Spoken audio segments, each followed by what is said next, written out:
Здраво на сите, добро дојдовте денес во овој нов подкаст, прва епизода, прва сезона. Се надевам дека ќе има уште многу други. Јас сум Кристијан Лазарев, наставник по македонски јазик во училиштето за слепи и активист за правата на лицата со попреченост.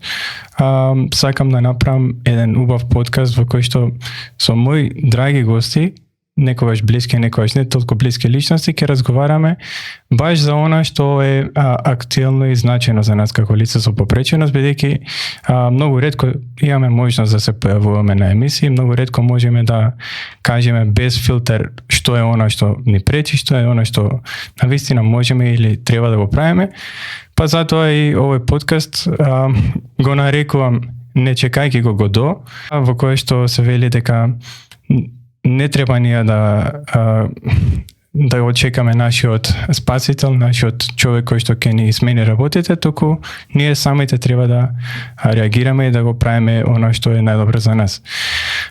Не би можел да посакам подобра гостинка во мојата прва епизода од ова што имам денес. На моје најголемо задоволство и чест имам Јована Трајчевска, доскорашен ученик во училиштето за слепи, а сега студентка на Институтот за специјална едукација во УКИМ.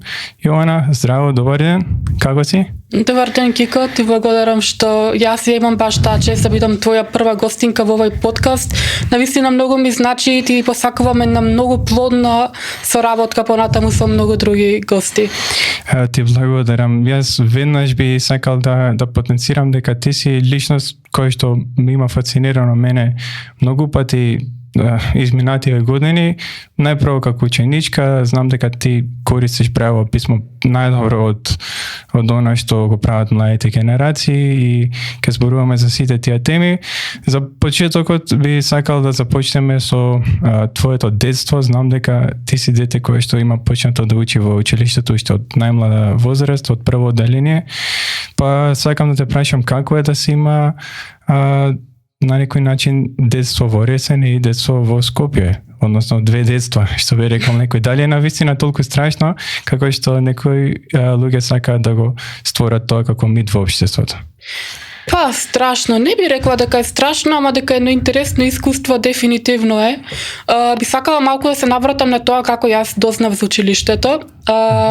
Пред да дојде моментот јас да се запишам во прво одделение, ние не знаевме дека постои тоа училиште за деца со оштетен вид и слепи.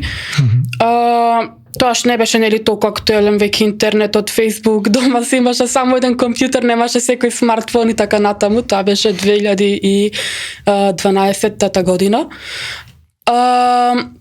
И моите родители беа одлучени мене да ме запишат во редовно училиште, односно во училиштето во Ресен. И тие ме спремаа мене за тој момент. Татко ми правеше оние што се букви, нели, од видно писмо, ми ги режеше, ми ги сечеше од картон. Па јас така ги научив, си пишував зборчиња со нив, потоа ги читав регистрациите, нели, на автомобилите и така го вежбав писмото и очекував да дојде тој момент јас да запишам прво одделение. Кога замиравме ние во училиштето, нели, за да се запишам, јас сватив дека не е тоа. Некако самата се расплачив, викам, ама јас не сакам тука да учам. Некако не ми се допадна пристапот на вработените таму. И моите беа во умење сега што ќе правиме, како ти ќе се прилагодиш, нели, затоа што видов дека јас чувствувам на одбивност кон тоа училиште и кон тие вработени таму, меѓутоа имаш уште време, беше јуни месец и вика, ајде сега, нели, летото ќе те спремаме и сето тоа. Меѓутоа тие слушнале некако за училиштето во Скопје во меѓувреме дека постои, затоа што барале алтернатива, дали ќе најдат некое училиште каде што јас ќе се чувствувам поприфатено и посреќна, затоа што растењето во Ресен искрено беше, па не можам да кажам некои позитивни искуства, затоа што иако мал град и реално наталитетот сите сме свесни дека ни опаднат во државата, немаше толку многу деца во моето мало, ама и тие што беа не сакаа да се играат со мене. Едноставно сите ме доживуваа за поразлично од себе, колку јас да се трудев, да им го докажам спротивното, дека јас сум дел од ова општество, дека јас можам да се играм сите оние игри што тие ги играа. И тие доснаа во училиштето во Скопје. Во август месец многу баво се сеќавам, ние се минавме за Скопје да го посетиме училиштето и да направат нели моите родители на паралела и каде мене би ме запишале, каде би било најдобро за мене. Кога стигнав училиштето, едноставно веднаш сватив дека тоа е тоа, иако тогаш имам само 6 години. Меѓутоа ми се допадна многу односот на вработените таму, како убаво разговаравме, едноставно не беше како во училиштето во Ресен да ме прашуваат па како сама ќе се движи, па како ќе се вклопи со другите другарчиња, па како да не ја турнат, па да не се случи ова, па како ќе оди по скалите. Тука кога стигнав јас во Димитар Влахов, првите прашања што ме праша беше како се викаш, кажи ми колку е 5 плюс 2, некои такви обични математички работи, задачи. Ме прашува нешто од општа култура. Викам, тука јас се чувствувам прифатено, мамо, јас сакам тука да учам. И сакам тука да учам, окей, и нив им се допадна мојата одлука, ме запишаа тука, иако можам да кажам дека за нив како родители дефинитивно е многу тешко да го оставиш ти мало дете од 6 години на 200 километри оддалеченост од себе. Не можам да замислам како еден родител би се чувствувал со таа одлука. Знам да кажам од моја перспектива колку мене ми беше тешко, колку се чувствував повредено, колку многу ми недостасуваше семејството. Значи немаше ден да не плачам јас за моето семејство. Тоа беше така некои 3 години, меѓутоа јас не плачев затоа што мене не ми беше убаво во интернат, туку затоа што ми недостасуваше семејството. Од друга страна пак со сите другарчиња таму и вработени јас формирав една толку убава врска, толку многу се чувствував прифатено. Прв пат најдов некој што сака да си игра со мене. Децата едноставно не правеа разлика и ти не може да си играш со нас криенка, ќе се засопниш негде, ќе се удриш, потоа мајка ти мене ќе ме обвинува. И можам да кажам дека тоа е дефинитивно позитивно искуство каде што многу научив и за мојата самостојност, не само каде што најдов другарчиња, и дека доколку би се вратило времето назад, дали би го направил истиот избор? Дефинитивно да. Тоа е добро да се слушне, особено оној дел во интернатот. Знам дека и тоа е една стигма во општеството. Многу често се случува дека тоа е сегрегацијски живот, што тоа некаде може би е вистина, меѓутоа кои би биле позитивните страни на тој интернат? Дали ти мислиш дека тој интернат прави да станеме посамостојни? Јас имам учено во тоа училиште од трето одделение па до крај на средно училиште, меѓутоа не живеев во интернат. Сепак тоа што гледав дека го прават моите другари во интернат, гледам дека беше многу плюс од оно што од мене очекуваа родителите. Иако не сум дете на презаштитнички родители, знам дека во интернат може би бил уште посамостоен. Дали ти го имаш тој впечаток дека интернатскиот живот не прави малце посамостојни од оно што во домашни услови можеме да го стекнеме? Дефинитивно се согласувам дека интернатот не прави самостојни. Тука си во интернат, ако си дома, прво она родителска љубов, мислам, секој родител го мисли најдоброто за своето дете, меѓутоа некогаш се претерува за тоа, па буквално се разгалува детето, не му даваат да, не знам, само да го намести креветот, па немој, па ајде јас, па не знам, некако го гледа детето, не би рекла со сожалување, меѓутоа премногу заштитнички. Во интернат не може, не е така едноставно. Имаш ти една негователка на 20-30 деца, не може таа по секој дете да го разгалува. А не само што не може, туку и не е убаво. Ние имаме попреченост, ние сме со оштетен вид, меѓутоа, оние секојдневни обврски мораме и можеме да ги извршиме сами. Пример, местењето на кревет. Јас дома никогаш не сум местела сама кревет. Мама е секогаш тука, што ќе се замарам јас, меѓутоа во интернат. Тоа е една сосема друга ситуација. Не можеш, мора само да си го наместиш креветот. Кога заминав в интернат, јас бев веќе самостојна, кога стигнав таму, мене беше интересна ситуација што многу деца не знаја, пример, сами да чистат риба или пак сами да се облекуваат. И јас потекнувам од Ресен, таму нели ни е нашето Преспанско езеро, така што риба се јади, да. И јас знаев да чистам сама риба и кога им стигнав таму, сите им беше тоа, како знаеш да чистиш риба? И тоа беше ослич. И викам, јас чистам многу покомплицирани риби од ослич. Да. Исто така знаев сама нели да јадам со прибор. Многу таму деца не знаеа се уште од прво второ одделение, па нели негователките воспитувачките ги учеа. Така што дефинитивно станав посамостојна, значи одиш сама од една училница до друга, не е тука мама да те носи за рака или тато. исто така се бориш за твоето место меѓу другарчињата во друштвото, значи не е тука да дојде тато да рече еј дружете се со неа, не, ти мора да докажеш дека имаш квалитет за да те прифатат во играта и така натаму. Има многу интересни случаи што ги слушам околу мене, дека образовни асистенти одат со деца дури во средно образование на екскурзии. Сакам и тоа да го раскажеме како се случува тој дел во училиштето, бидејќи знам дека во моја време барем никогаш не одела ни мајка ми ни татко ми со мене на екскурзија, ниту пак на повеќе дневни некои тренинзи кога сме имале, сме одале на Еразмус размени. Како беше во твое време? Дали си одела ти со асистент или со родители на екскурзии, или мислиш дека и тоа е добра порака да ја пренесеме дека треба да ги остават децата сами во такви моменти? Убаво што ја начна оваа тема, искрено. Јас бев во интернат, така што моите родители, како што кажав, беа во Ресен и не беа тука со мене за да одат на екскурзии, така што јас бев оставена на наставниците и негователките. Меѓутоа, оние деца што беа до околината на Скопје и не престојуваа во интернат, со нив знаеа да дојдат родители на екскурзија. Овој момент мене искрено многу не ми се допаѓа. Зошто?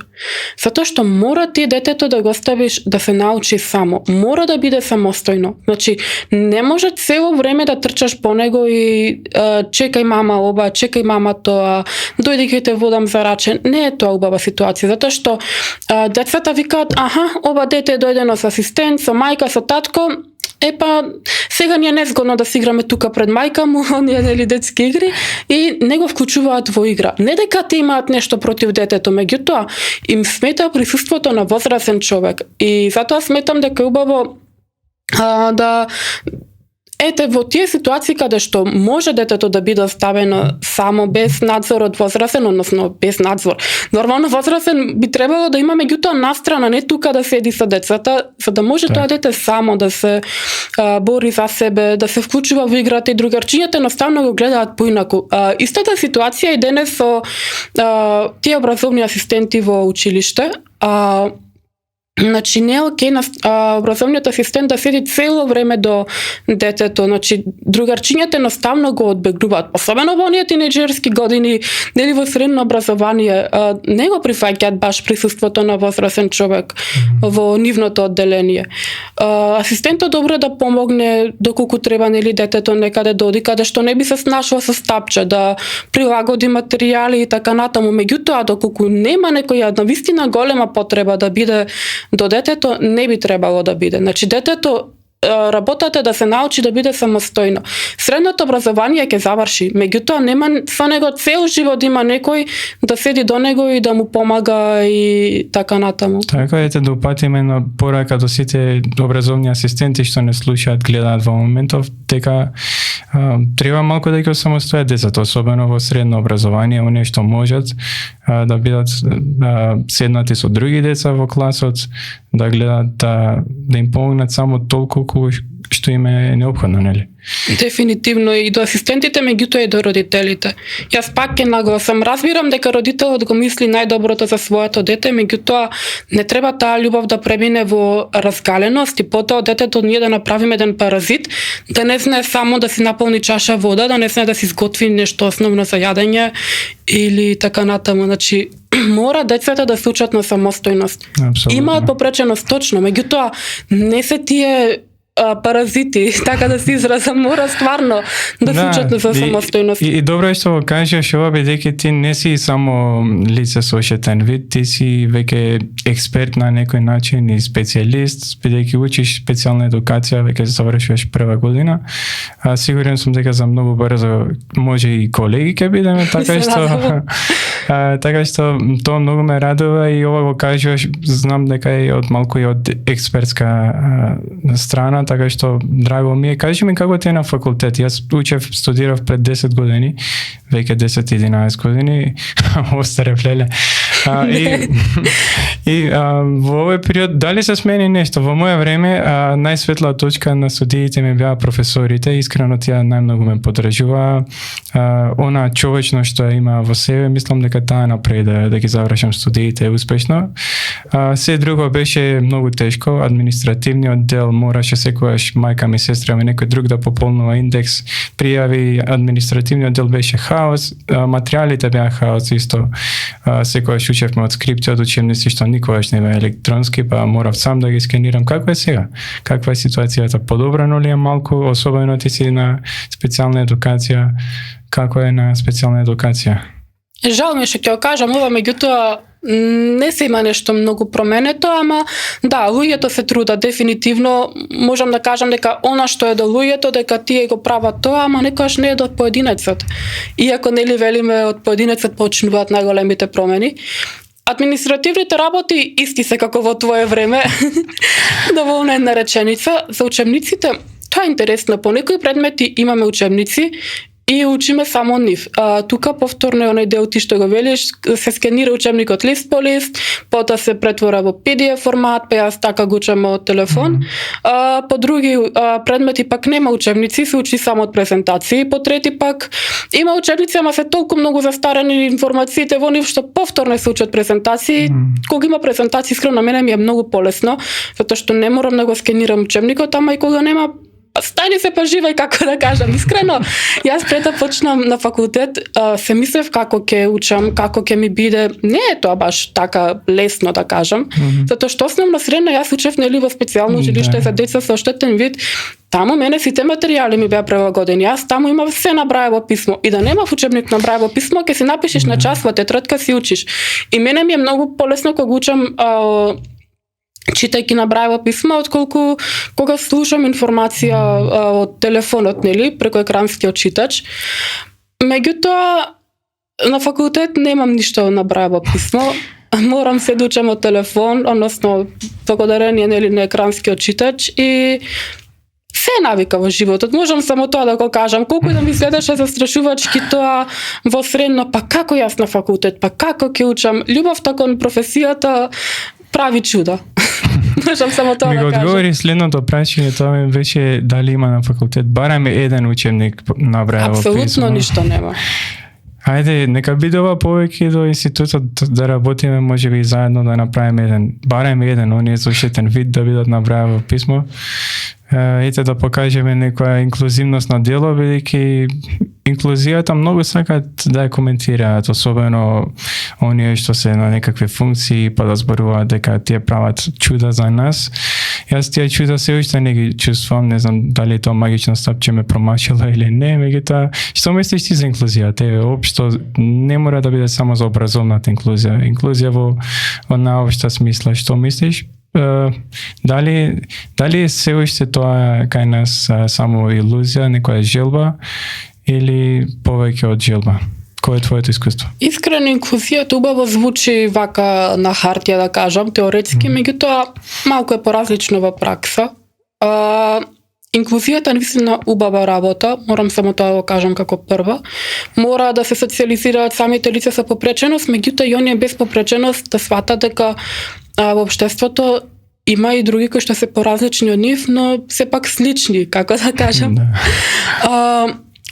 Она што се случува во образованието е убаво, меѓутоа не знам дали дека јас учев во училиште, нели, за деца со оштетен вид, или пак можеби затоа ми се такви размислувањата, меѓутоа јас сепак ги почитувам оние специјални училишта, затоа што тоа знаење што може да се добие таму, не може во редовно училиште. Сега да, има асистенти и така натаму, ама сепак немаат ни прилагодени материјали, колку нели специјалните училишта да пружаат поддршка.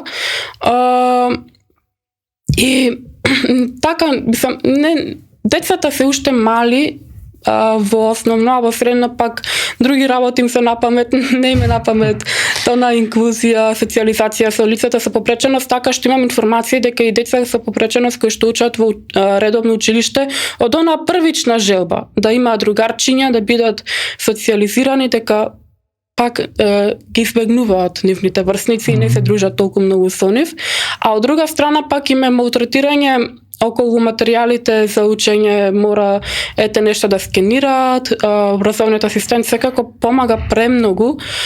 Меѓутоа, подобра поддршка би добиле во специјално училиште. Што поддржувам најмногу, што најмногу ми се допаѓа, оние инклузивни настани што ги прават, како на пример соработка меѓу две училишта, специјално училиште и редовно училиште, многу ми се допаѓа, исто така други инклузивни настани. Тоа мислам дека главната суштина да им се докажат на децата сличностите, да ги видат меѓу себе, не различности и попреченоста, затоа што ученикот не е само попреченост, или пак возрастното лице, тоа е едно лице. Така. Лице со попреченост, прво лице, потоа со попреченост. Апсолутно. Моје некој видување вака кратко сумирано е дека лицата како нас треба прво да ги имаат оние базични компетенции за функционирање, за дружење и откако ќе ги стекнат, потоа ќе се снајдат во секоја средина. А надобро тие компетенции се стекнуваат во овие училишта во кои што ние сме учеле. Океј, спомнав за првото писмо ти дека читаш премногу и дека одлично го владееш. Еви ти кажи ми која е иднината на првото писмо, малце вака накратко. Кажа дека на факултет нема книги, колку што двајцата знаеме, нема многу и во општеството, во банка, каде и да отидеме, никаде нема. Која е судбината на брејовото писмо? Имам пишувана статија со прашална форма дали умира брејовото писмо.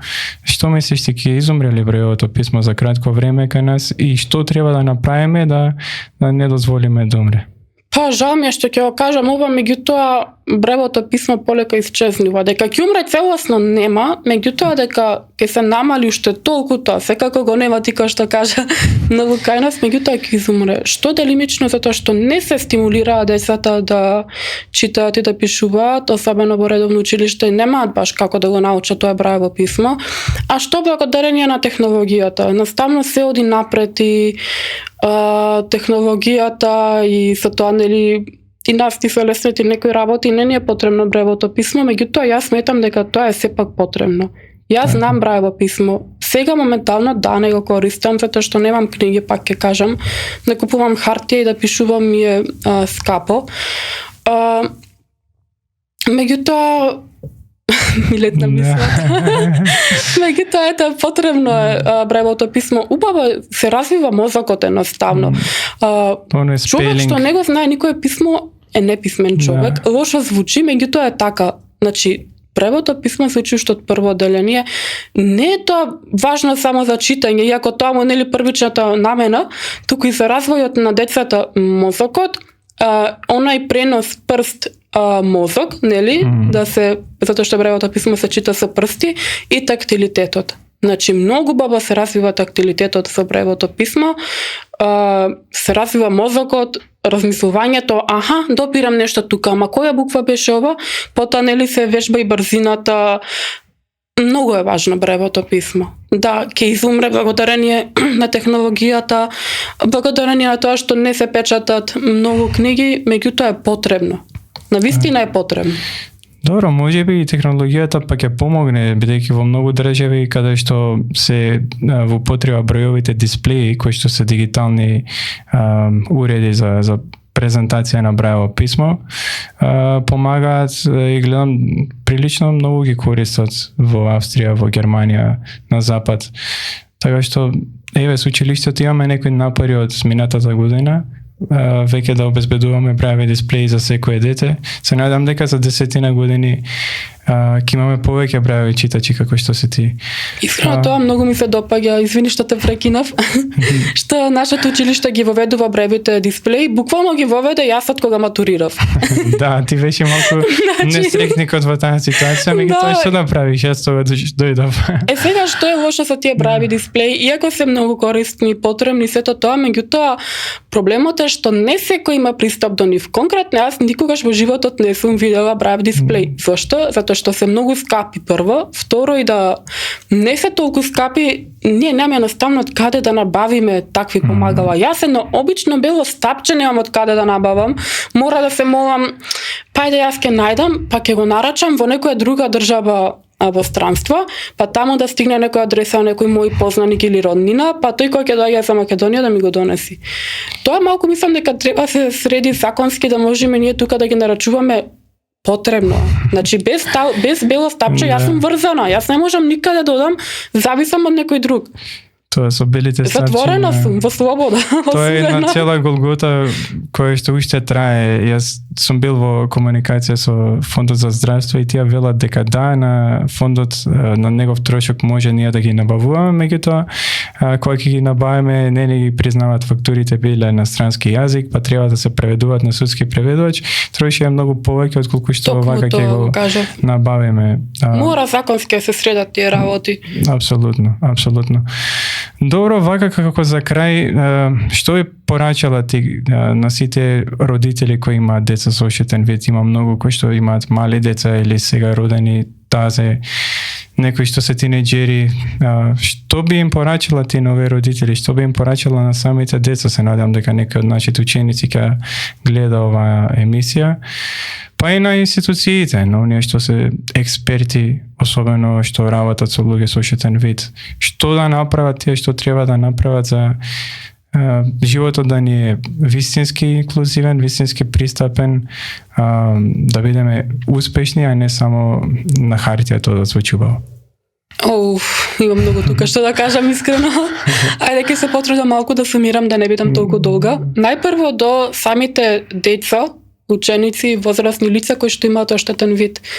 Немојте да очекувате дека некој ќе дојде со магично стапче и вас ќе ви даде во раце се она што ви е потребно или пак не знам, значи трудете се сами, излегувајте надвор да ве видат дека постоите, едноставно бидете видливи.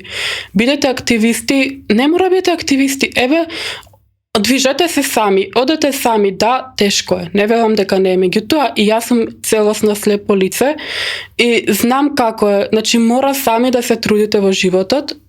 Немојте да се подпирате секогаш на останатите околу вас. Мора да бидете самостојни, тоа да го градите во себе. Немојте да гледате на попреченоста, јас имам оштетен вид и сега тоа да ви изговор за се. Немојте. Тоа е најголемата грешка што можете да направите во вашиот живот, искрено. До родителите. Немојте да бидете толку многу заштитнички настроени кон вашето дете. Оставете го нека допри и врела рингла, нека оди надвор, нека се извалка во каута, нека трча, нека падни. Значи, оставете го да го живее животот и да го спознава светот околу себе. Немојте да велите, чекај, тука ќе паниш, не оди таму, ќе се изгориш. Нека проба, нека научи. Еден ден ќе дојде време, како јас што живеам сега, без моите родители, да треба само да се изготви. Не може да не знае како. Не може да не знае чашата од водата да си ја измие потоа. Па не може исплакниш сапуницата. Можеш. Значи, оставете го само дека се научи. Внимавај, тука има скали, внимавај, дојди, јас ќе те фатам за раче. Нема ти да си тука секојаш да го држиш за рака. Мора само тоа се научи. Значи, оставете ги децата да го живеат животот и да бидат самостојни. Учете ги како да намачкаат зденка на лепче, како да си спржат јајца, како да си наполнат чаша вода, без да истурат се наоколу. Немој ти да туриваш, ќе истуриш. Нека истури, потоа ќе се научи како да isчисти, така? Значи, да, вие како родители сте тука да го заштитите детето, тука сте меѓутоа и да го научите како да живее самостојно.